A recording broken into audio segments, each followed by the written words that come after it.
کہ یہ election commission آج کل مشاورت کر رہا ہے حلقہ بندیوں سے متعلق اور باقی عام الیکشنز کی تیاریوں سے متعلق سیاسی جماعتوں سے مشاورت ہو رہی ہے. کیا تحریک انصاف سے کوئی رابطہ ہوا ہے؟ کیا ڈسکشنز ہوئی ہیں؟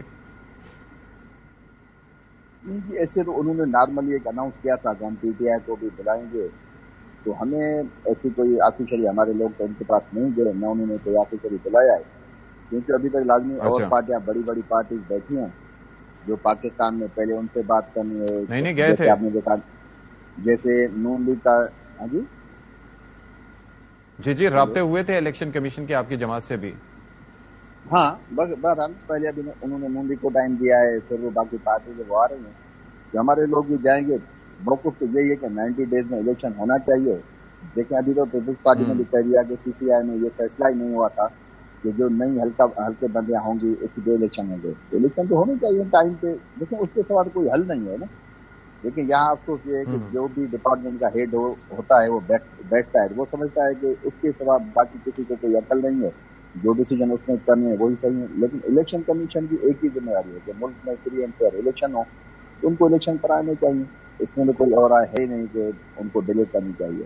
لیکن آپ دیکھیں تعجب کی بات یہ ہے کہ جو نون لیگ واحد جماعت ہے جو کہہ رہی ہے نہیں الیکشن جو ہے وہ فروری یا مارچ میں ہوں گے. آپ سمجھ نہیں آتا کہ مطلب کام الیکشن کمیشن کا ڈیسیشن اور جو فتویٰ جو جاری ہوا ہے وہ ہوا ہے نون لیگ کی طرف سے. یہ ان کا جو آپس میں ایک تعلق ہے، اس کے لازمی ہر کسی کو مطلب جو ہے اس کے خدشے ہونے چاہیے. ہمیں بھی خدشہ آتا ہے کہ نون لیگ کا تعلق کیا ہے الیکشن کمیشن سے، وہ کس طرح کانفیڈنٹ ہیں کہ مطلب الیکشن 90 ڈیز میں نہیں ہوں گے اور یہ فروری تک چلے جائیں گے. ایکچولی ان کو چاہیے نہیں، وہ تو عطا تارڑ صاحب نے یہ بھی کہہ دیا. اب تو انہوں نے یہ بھی کہا کہ بھائی اگر نہ ہوئے تو پیپلز پارٹی اور ہم ایک ٹرک پر ہوں گے، اور بلکہ تحریک انصاف کے چیئرمین بھی ہو سکتا ہے ہمارے ساتھ ہوں اگر فروری سے بھی آگے معاملہ گیا. سوچیں عطا تارڑ صاحب یہ بیان دے رہے ہیں. وہ تو بادشاہ آدمی ہے، بیان دیتا رہتا ہے. آپ کو پتا ہے نا کہ جو مونال پہ جو گیا تھا 6 بچوں نے، اسکول کے بچوں نے ان سے بات کی شاید، تو ان سے جو ناراض ہوا رہا وہ باتیں کرتا رہتا ہے. سیدھا وہاں سے آیا آئی جی کو آگے کمپلین کی، 6 بچے جو ہیں وہ اریسٹ ہو گئے، ایف آئی آر کر دی. وہ بچی جیسی باتیں کرتا ہے انفارچونیٹ نون لیگ کی کہ ایسے بندے کو ترجمان بنایا ہوا ہے. آپ دیکھیں کہ ایکچولی نون لیگ بھاگ رہی ہے الیکشن سے نا، کیونکہ ان کی موجیں ہیں. پنجاب میں جو اسٹیٹ کا سیٹ اپ ہے، جو سٹنگ سی ایم ہے، نام میں تو کہتے ہیں کہ زرداری صاحب کا ہے، ایکچولی وہ پی سی کا واقعہ ہی نہیں مانتا. وہ نون لیگ کے لیے کام کر رہا ہے سارا، کیونکہ نون لیگ کا جو بنیاد ہے وہ ہے ہی پنجاب میں. باقی کس صوبے میں نون لیگ ہے؟ آپ ابھی کے پی میں چلے جائیں، ان کے ایک آدھے ایم این اے وہاں سے تھے، لیکن آپ بی ڈی الیکشن دیکھیں جو بھی 72 سیٹس پہ جو بائی الیکشن ہوئے ہیں، چھوٹی چھوٹی سیٹ تھی، نون لیگ نے ایک سیٹ نہیں جیتی. چلیے پیپلز پارٹی نے پھر بھی 2 سیٹیں جیتی ہیں، پیپلز پارٹی نے پھر بھی 72 میں 2 سیٹیں جیتی ہیں. جماعت اسلامی 5 سیٹیں جیتی ہے، مولانا صاحب 6 سیٹیں جیتا ہے، ایک کی 5 سیٹیں جیتی ہے. نون لیگ تو ایک سیٹ نہیں جیت سکی. بلوچستان میں ان کا کچھ نہیں ہے، سندھ میں ان کا کچھ بھی نہیں ہے. تو وہ تو چاہتے ہیں کہ ان کی کیئر ٹیکر کے چھیڑ میں، محسن نقوی کے چھیڑ میں ان کا اپنا سی ایم بیٹھا ہوا ہے، وہ موجود کر رہے ہیں. ان کا پنجاب میں دیکھیں نا کتنے ہی ابھی ٹارزن بن گئے پورے نون لیگ والے. جب بیچ میں پرویز الہی تھا اس درمیان آپ نے دیکھا تھا کہ فلڈ آئی تھی، تو فلڈ کے درمیان شہباز شریف کو ہمت نہیں تو پنجاب میں وزٹ کر سکے. وہ بلوچستان گھومتا رہا، سندھ گھومتا رہا، کے پی بھی نہیں گیا، پنجاب میں بھی نہیں گیا. جیسے ان کی حکومت آئی، کیئر ٹیکر گورنمنٹ آئی، ابھی ان کی موجیں بن گئی ہیں. تو وہ تو اس پہ خوشی ہے ان کی، کیونکہ ان کو جو نون لیگ کا پنجاب کے عوام نے حشر کیا ہے. آپ نے دیکھا کہ پنجاب کے عوام نے تو خان صاحب کو عزت دی. جو 20 ایم پی ایس سے بائی الیکشن ہوا جولائی 22 میں، تو آپ نے دیکھا کہ اس میں 15 سیٹیں جیتی یا نہیں جیتی نا. تو یہ لیکن ظاہر ہے کہ اب ایک شخص تو ساری نشستوں پر تو نہیں کھڑے ہو سکتے نا، اور اب تو اسٹیٹس بھی نہیں وہ ایم پی اے کی سیٹ تھی ستی صاحب، ایم پی اے سیٹ تھی، آپ کو یاد ہوگا. نہیں میں ایم این اے کی بات کر رہا تھا کہ اس وقت بالکل وہ میرے علم میں ہے، لیکن اب تو اسٹیٹس چینج ہو چکا ہے کافی. بھٹی صاحب اب ذرا یہ مجھے فرما دیجئے گا کہ اب ایک جانب الیکشنز کا معاملہ ہے، دوسری جانب یہ سوال بھی اٹھ رہے ہیں کہ جی الیکشنز ہوں گے تو کیسے ہوں گے اور 90 دن میں کیسے کروائے جائیں. پھر 9 مئی کے واقعات کے بعد اب بات چیت کا دروازہ بھی آپ کہتے ہیں کہ بند ہو چکا ہے، تو پھر آپ کو دکھائی کیا دیتا ہے ان دا نیئر فیوچر؟ دیکھیے بھائی جان، دکھائی تو دے رہا ہے عوام کی بدحالی، معاشی بدحالی. ملک جو ہے اس وقت ڈیفالٹ کے دہانے پر ہے، اور جو 9 مہینے کا سٹینڈ بائی معاہدہ کر کے گئے ہیں نواز شریف صاحب کی تجربہ کار team, Shahbaz governor Shahbaz speed اور اسحاق ڈار صاحب کی معیشت دانی، اور I don't care I M F, اور آئی ایم ایف مجھے ڈکٹیٹ نہ کرے، اور پھر آئی ایم ایف کے قدموں میں بیٹھ گئے. تو یہ غریب آدمی، تنخواہ دار آدمی، سفید پوش آدمی، مڈل کلاس آدمی، اور اکثریت اس ملک کی ڈیفالٹ کر چکی ہے، اور گھر گھر سے ڈیفالٹ کی آہیں اور صدائیں بلند ہو رہی ہیں.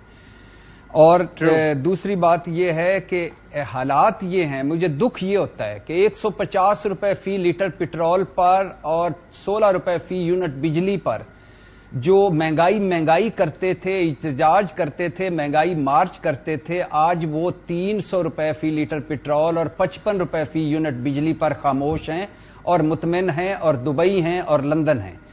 دوسری ہے کہ تحریک انصاف نے جب آئی ایم ایف کے پاس گئی تو کہا ملک بیچ دیا گیا، ملک گروی رکھ دیا گیا، اس سے تو اچھا تھا خودکشی کر لیتے، تم نے تو کہا تھا خودکشی کر لیں گے.